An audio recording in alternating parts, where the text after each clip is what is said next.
Hey, everybody, and welcome to another episode of the Ruby Rogues podcast. This week on our panel, we have Luke Stutters. Hi. John Epperson. Hello. I'm Charles Max Wood from devchat.tv. I missed last week. Luke, did you get a chance to introduce yourself? I did. I am been working in Ruby for about 10 years in various different e-commerce and retail projects. Recently started working in the world of aerospace, which doesn't have a lot of Ruby going on, but we're managing to fit a lot in. Cool. Are you stuck at home climbing the walls when you should be hanging out with the community at the latest conference to get canceled? Are you wondering where to hear your JavaScript heroes like Amy Knight and Douglas Crockford and Chris Heilman?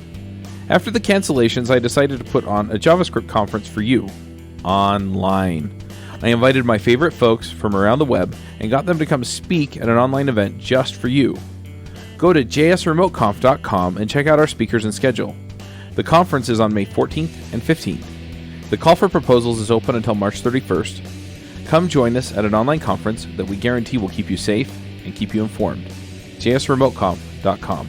Well, we decided to jump in and talk about what we're working on these days. So, John, it sounds like you've got some stuff going on. Do you want to start us off? Yeah, the most interesting thing going on in my life is that I am currently a mobile developer. And we do have a Ruby backend, but I decided to go full-time freelancing with my company. I made the decision a little more than a year ago, and I made the plunge 8-9 months ago, I think. And then the first client that we picked up, somebody here in town contacted me, and they're like, "Hey, do you do React Native?" And I'm like, "No, but I needed a client." And I was like, I've done React before. I was totally upfront and honest. I was like, I've never done React Native. I've done React, done a bunch of React, pasted onto Rails apps for a long time now. I could probably figure it out. And this guy was like, "I think you'd be perfect for this project." And I'm like, "I don't know why you think that I'd be perfect for this project, but well, whatever." So after like a month and a half of bidding with this client, I landed them.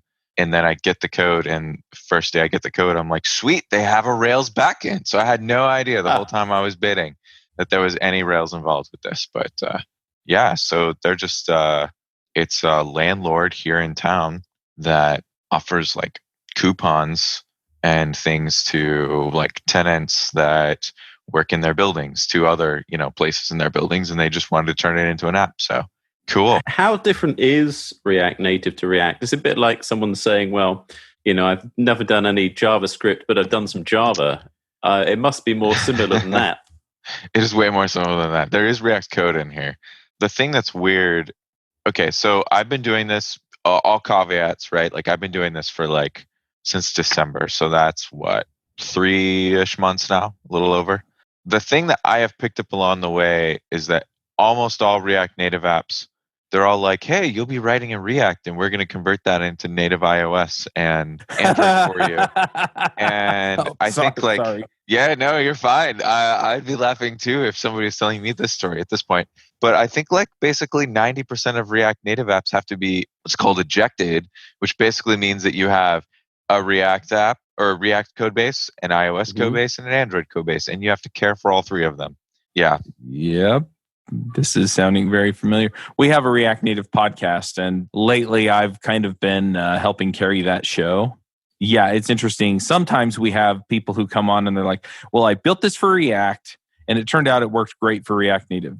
And most of the time we get, "I built this for React, and then I had to go and I had to figure out how to make it work for React Native because it's not the same." So.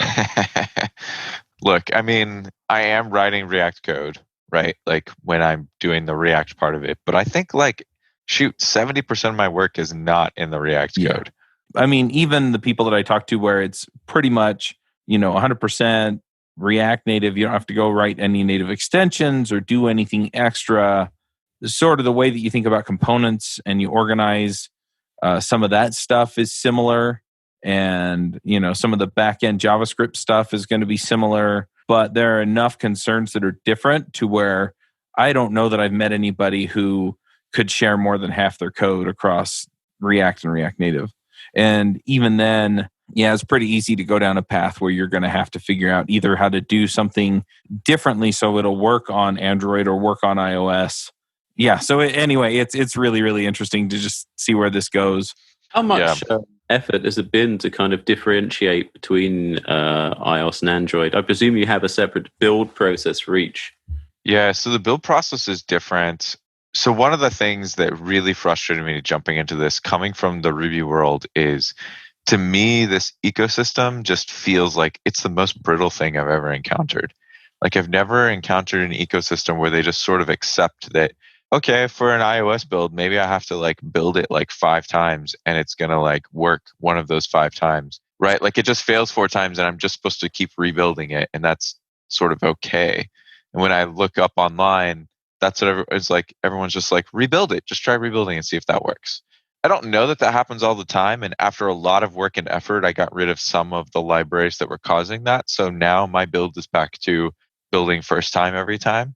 It was super mysterious. It clearly, I mean, it was dependencies underneath, but there seems to be a lot of that going on. There's also a lot of manual changing of values in order to make your build work. And of course, I'm super like into DevOps and stuff. So I was like, I'm going to write some stuff. So there's a cool tool out there called Fastlane. I wrote like basically a bunch of scripts for Fastlane in order to handle like different pieces of the build so that I can now only run 3 commands to get my build done, Yeah, that's the life, I guess. And then I have to wait while my machine is like tied up for 2 hours as it's like building this build. Yep. That's quite a build time. It's a lot longer than Ruby, that's for sure. I was reading a post by a guy who was doing, he must have been building an operating system or something, but he had a 96 core Windows PC, and he was attempting to spin up a big parallel compile. And the thing was sitting there for a minute before starting because there was some kind of ON squared condition in Windows when launching the build processes. So it would just sit for 60 seconds while spinning up the build.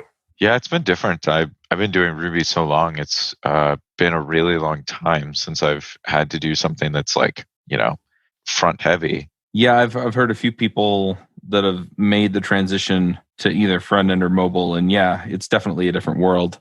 But it's all interesting stuff. And if you're going to create a custom front end, people talk about doing these spas. I think a spa done right is essentially React Native, right? It's a mobile app. Otherwise, it's, unless you're on a high latency connection where the refresh is just painful, you can make the spa perform in a way that makes sense, which is hard. Yeah, I like the direction you're going in there. A spa is a single page application, right? Yes. I'd never heard it said out loud. Oh, I have. We have a JavaScript podcast too, so. My town is really big into JavaScript, so I've also heard it. But yeah, not outside of the JavaScript world do I really hear people saying the word out loud. Yep. Any other projects that you're working on there, John, or should we let Luke chime in? I mean, I have tons of cool things going on, but I think it's Luke's turn. Time for one of my code disasters. So, disasters. Yeah, this week's code disaster took over a project which was a simple business-to-business API. It's kind of one business talking to another to automate manufacturing. So really simple. Sinatra app. What could go wrong? Well, this had some financial reporting. So the one business was placing orders through the API. The system was keeping track of them, and then every month it creates an invoice. And that invoice gets created using the XLSV gem, downloaded, and away we go.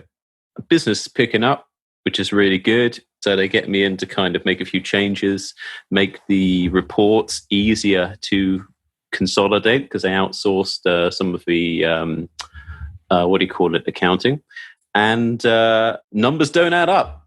I don't like dealing with financial data, because I find that high stress data. If someone kind of, if it's an order or something or a process or a photo, within reason, that's kind of okay to get wrong and you can usually get it back. But financial data can be a complete can of worms. Luckily, never had to really deal with things like payment gateways.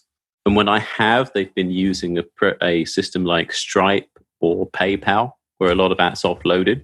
But yeah, the high stress world of financial reporting rebuilding a client's confidence after mistakes are found.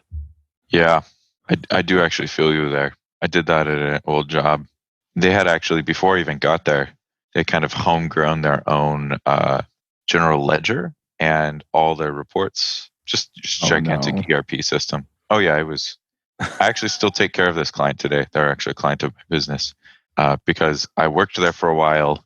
They were a manufacturing company. They made things. They actually made mostly dirt. They bagged dirt. That was their big thing. It's the thing, you know. Isn't that a Bill Hicks sketch? Somebody has to make it. Somebody has to put it in a bag, I guess, right? Is the thing. And that's what they did. Anyway, so, you know, they... Is it called Land of Land? No. Shoot, like I learned a lot about manufacturing at that time. Like they sold the same dirt under like a million different labels. And then I would go down to the Lowe's and I'd be like, oh, that's one of the products that my company, you know, bags right there. You know, so grass seed was another that's thing. Pretty cool. But anyway, so at the end of the day, they did all this stuff. They made these things and they didn't know how much each of their widgets cost them to make because they had never like counted in the cost of like shipping it out to a store or like all these things. So anyway, so we get there. I spent this entire year like working to add all these costs in, and I pulled the report for the first time, and they're clearly not making money on any of their widgets. It was a pretty terrifying thing when we pulled this for the first time. They were like basically losing money on everything. But that was one of the reasons why I left that company actually. People shoot the messenger. This is the problem we're having. There's you can't help but shoot the messenger. It's a human reaction. It's hard. So that was obviously some kind of custom API, right? It was a custom built. Now they never splurged for any sort of like ad hoc reporting, so we made all their reports for them. So that was just me writing a query to pull a report. But you know, the whole point is that when you're dealing with financial data, you often have all these stumbles across the way, and then you know stuff is wrong. It can take you a long time to get where you want to go. And I totally feel you're rebuilding trust in the client after you pull a query and they're like, huh, something seems wrong here. And you have to go digging, figure out whether it was you or whether they put bad data in. Because at first you don't know the answer.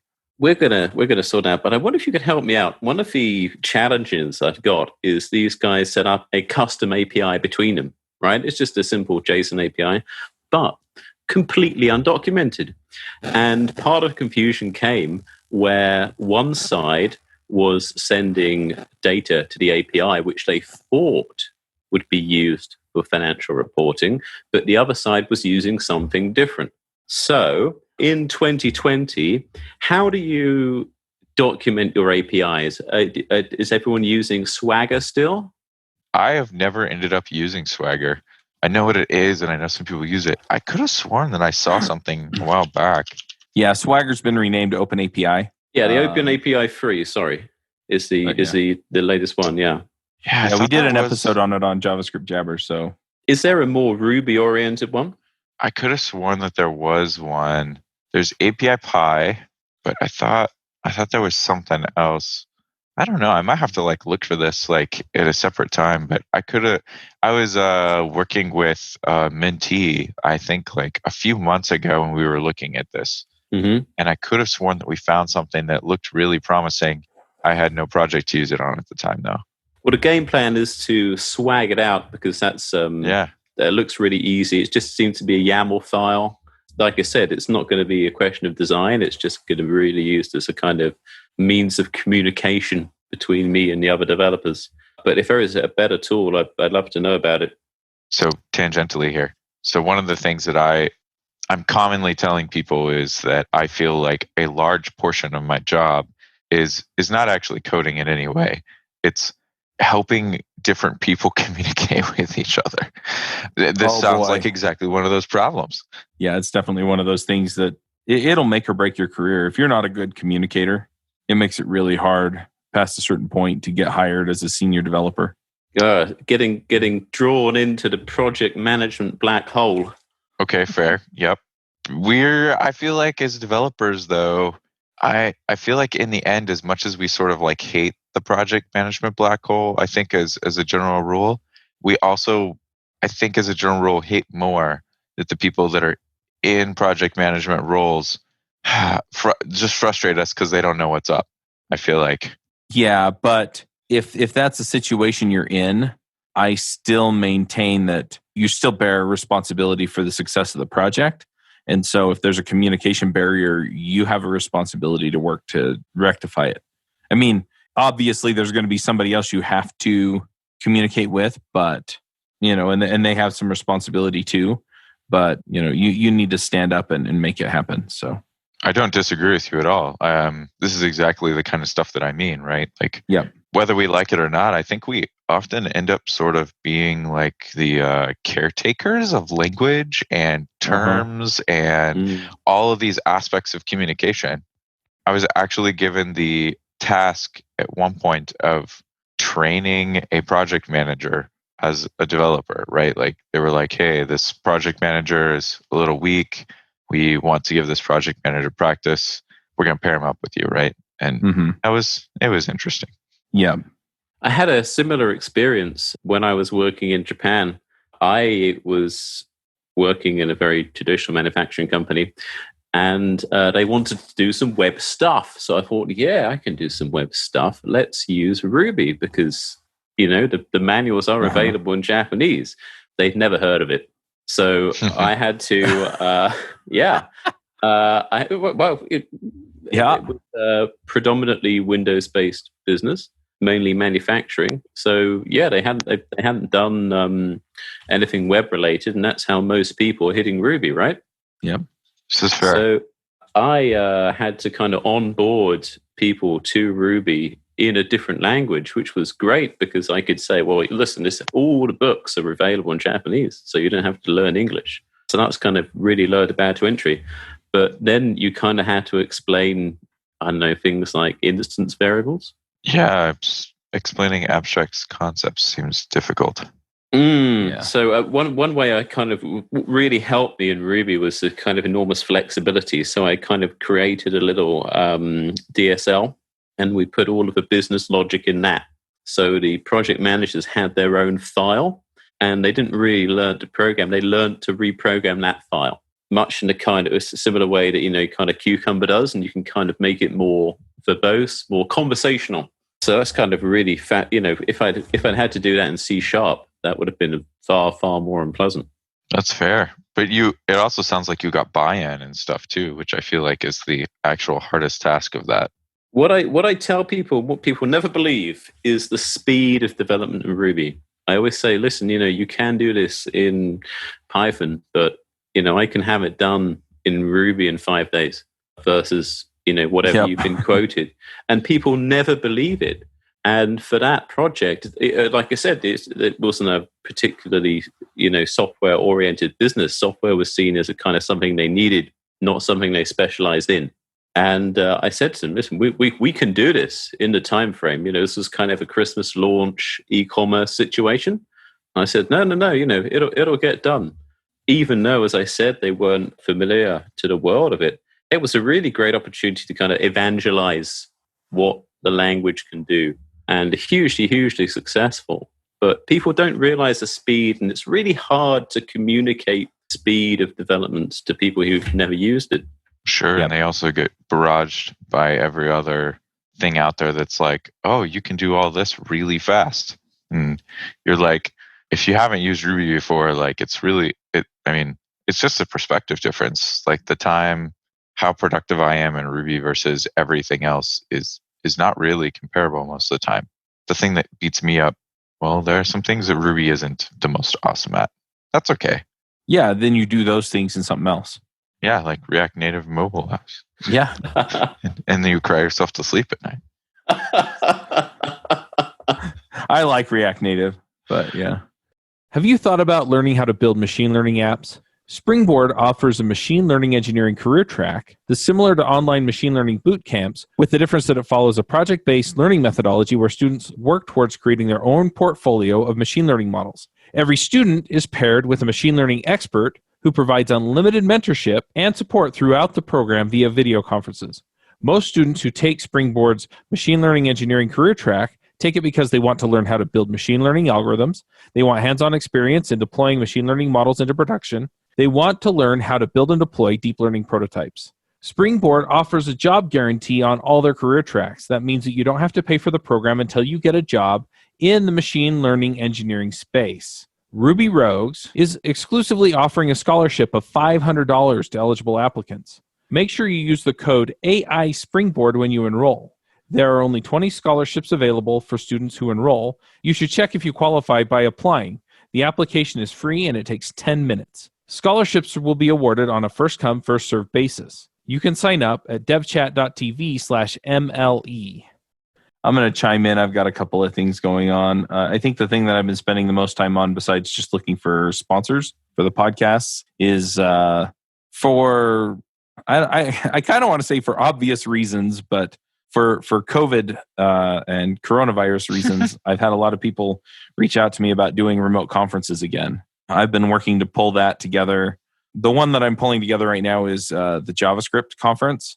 I think I'm going to come back around and do a Ruby conference. Ruby Kaigi got postponed, and it was supposed to happen in April.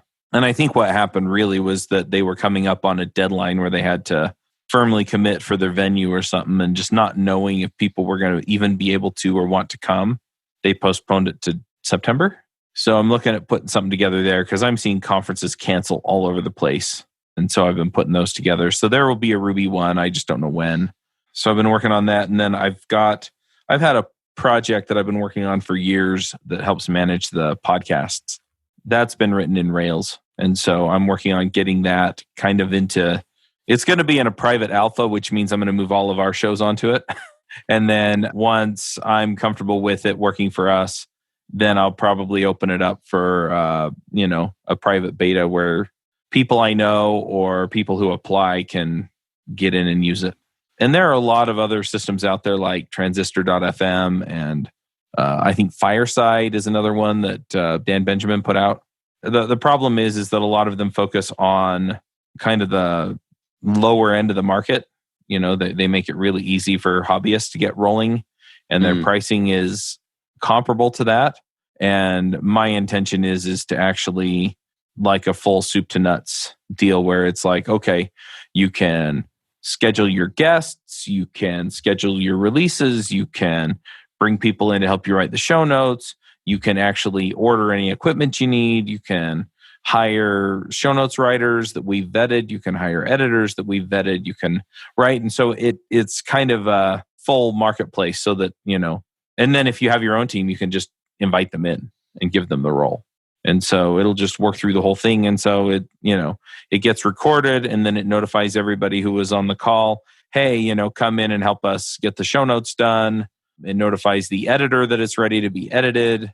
All of the assets are in there. So that's kind of what we're doing. It doesn't have all of these features yet, but it does. It's currently managing our sponsorships, and so, having a place where people can come in and find common sponsorships, or I also want an option for podcasters to be able to join a package. So for example, I'd love to get together with all of the other JavaScript podcasters, right?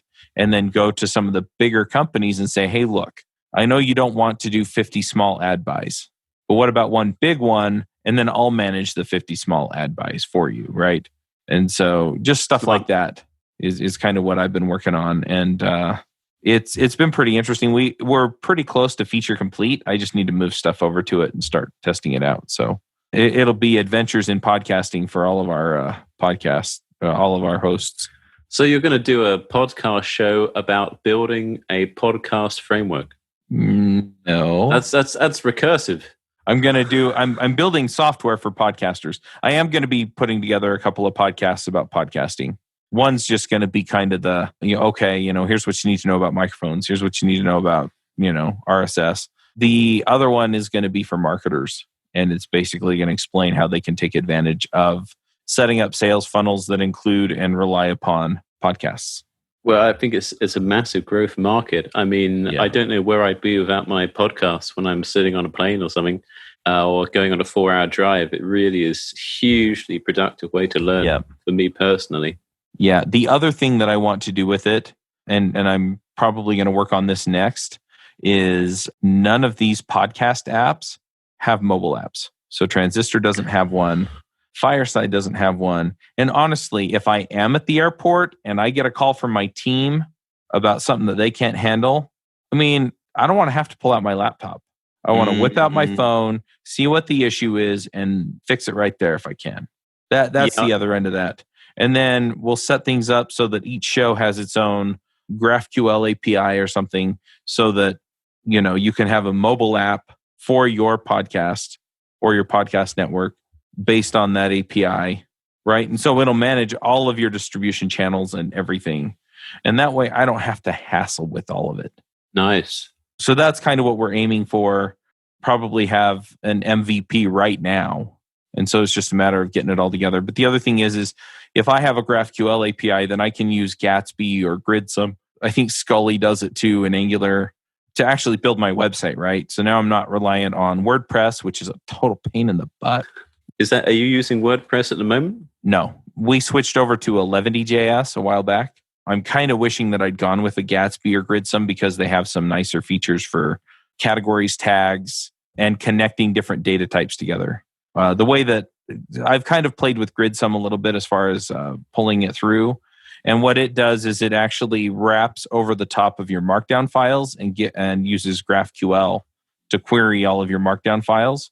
And so what you can do then is you can say, I've got a podcast, or I've got podcast episodes, and they belong to this podcast, and they have these hosts.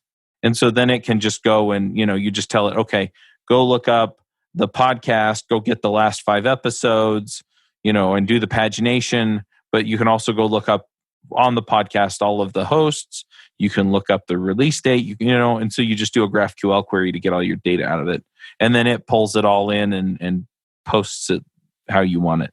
The nice thing about that too then is then we could basically allow a marketplace for templates, right? And it's like, look, if it's built on Gatsby or if it's built on Gridsome, if it'll use a GraphQL API to build the website, then you can put together a template, and then people can actually just order their websites as part of the deal too, right? And so they can either have us host them, or they can spin them off to Netlify, or whatever they want depending on how much traffic they're getting. And it's just kind of an automatic deal, right? And so you manage everything in one place. That also means that we're probably going to have some kind of WordPress integration, where we build a WordPress plugin so that if you update something in Podwrench, which is the name of the tool, then it'll go and tell WordPress, okay, you need to update this post, or you need to update this, the title or whatever. And then, that'll reflect into the website. But hopefully what we're looking to do is you can either set up your own website, or you can have us host it for you, or have somebody else host it for you. But however you decide to do that, what we wind up doing is we're going to make it automatic. So if you update it in Podwrench, it's just going to do the right thing everywhere else. I also want to add in social tools, but that's kind of a down the road thing. I want to add in like podcast donation payment kind of thing. We're going to have the payment gateway for sponsorships. You can just invoice them from there, and then it'll automatically set up the right thing in the right place so that the podcast ads show up on your website like they're supposed to. And so, yeah, we're just working through some of that. Nice. That's a lot of stuff. Yeah. And right now what we have is we have the guest scheduling. We have the prep notes that we're currently doing through Google Docs for devchat.tv. That's already done. And so any of the hosts or guests can go in and update that whenever they need to. Eventually, I'd like to have some kind of audit log on that or something, or break it up into sections or something. But for right now, it's just one big WYSIWYG editor, which is essentially what Google Docs is anyway. You can upload and download raw files. You can upload the final version, and it'll upload it to wherever you're hosting your media. I'd like to add in a feature where we'll just host the media and give you the stats. But yeah, so that's kind of what we're looking at this point. And it does all the sponsorship stuff. That stuff's all built. There's a the lot invoicing isn't built, but the scheduling and the rest of it is. There's a lot of interesting stuff in there. There's a lot of work in podcasting, actually. A couple years ago, I launched one with a buddy of mine. We recorded something like 60 episodes till we eventually kind of became a little bit overwhelmed with all the production work. Yep. That we just kind of had to take a break for a while.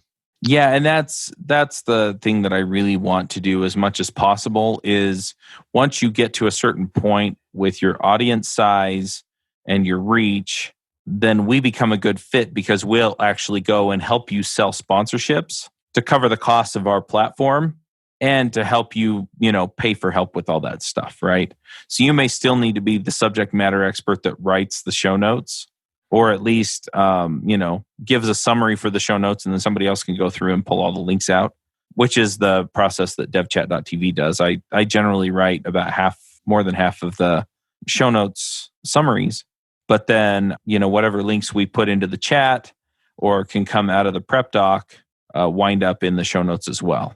And so just making that all easy so that at the end of the day, if you're doing a podcast, all you have to do is record it and upload it. And even then, I have another product that I want to put together where you would actually just open the app and record. So it's kind of like, what are they called? There are a bunch of them out there now.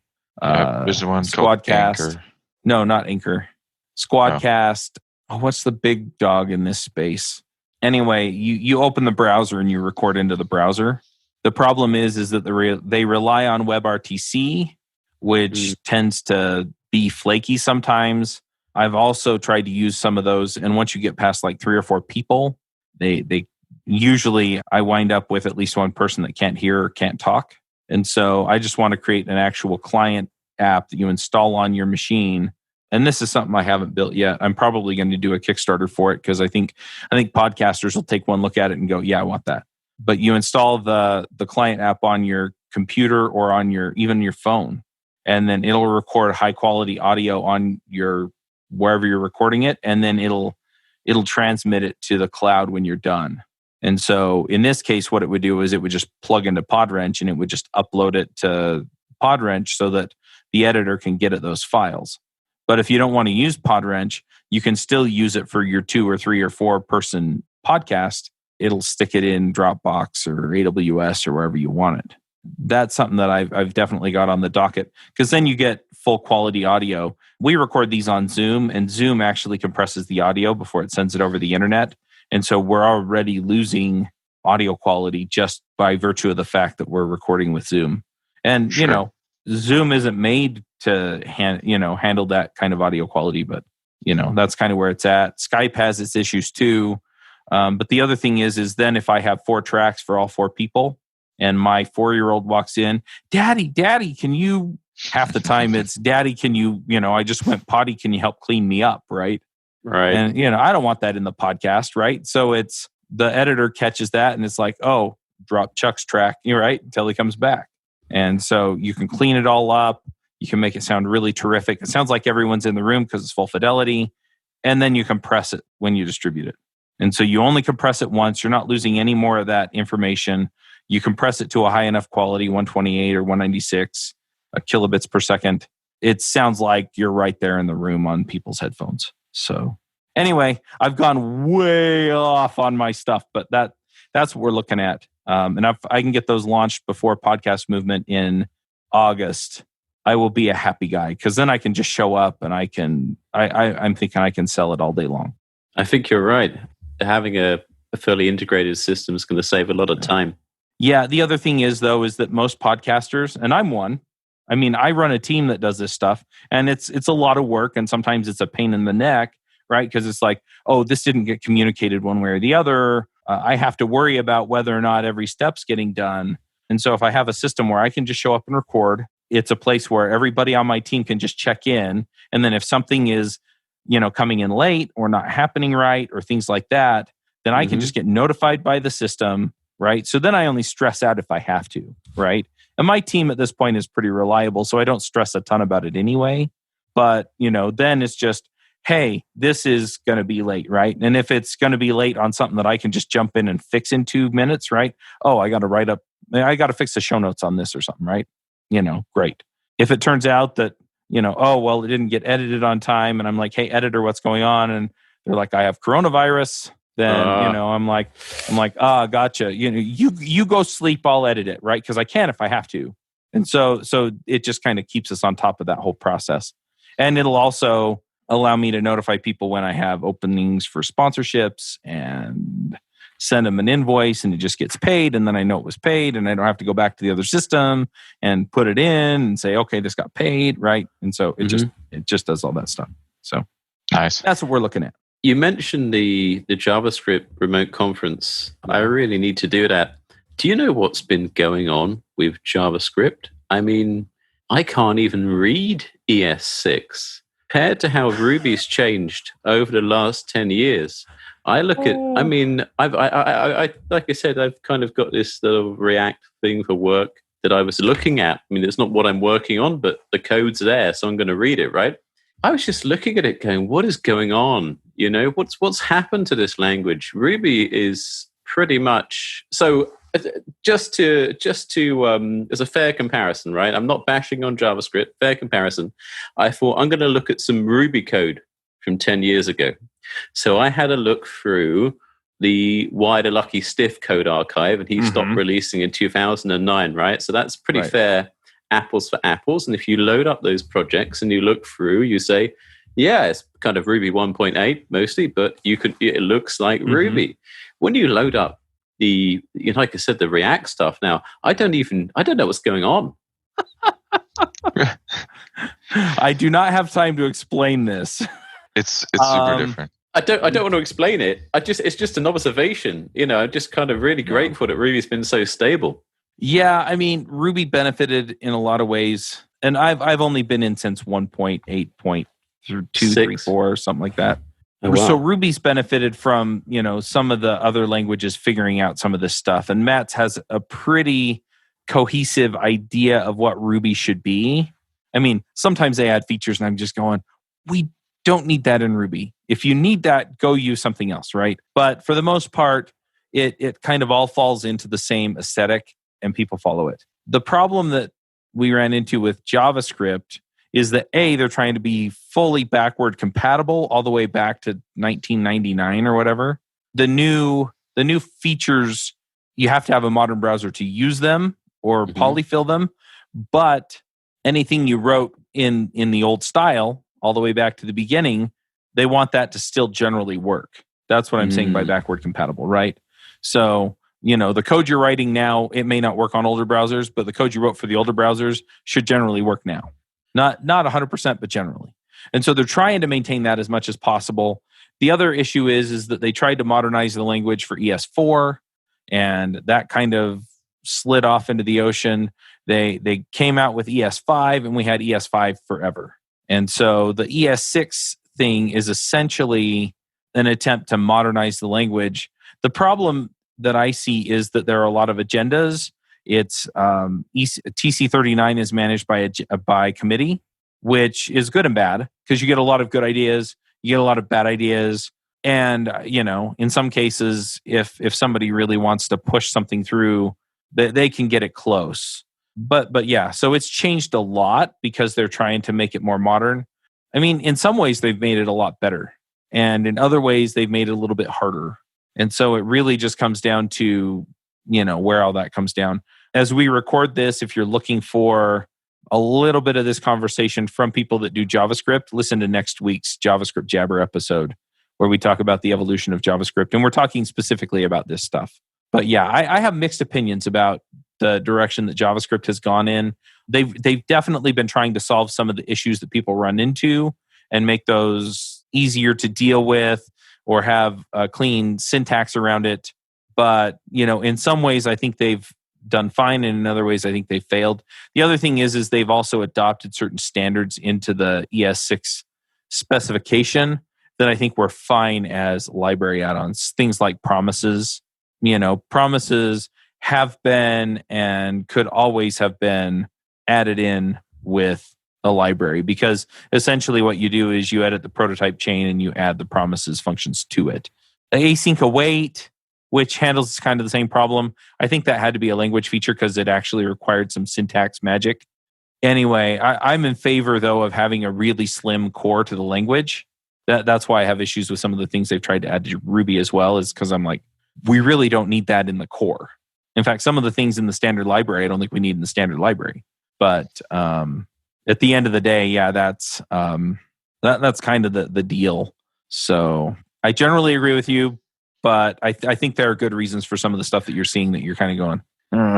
I mean, we're somewhat a little bit off topic. I think it's important to distinguish that these are two very different languages with extremely different philosophies at their core, right?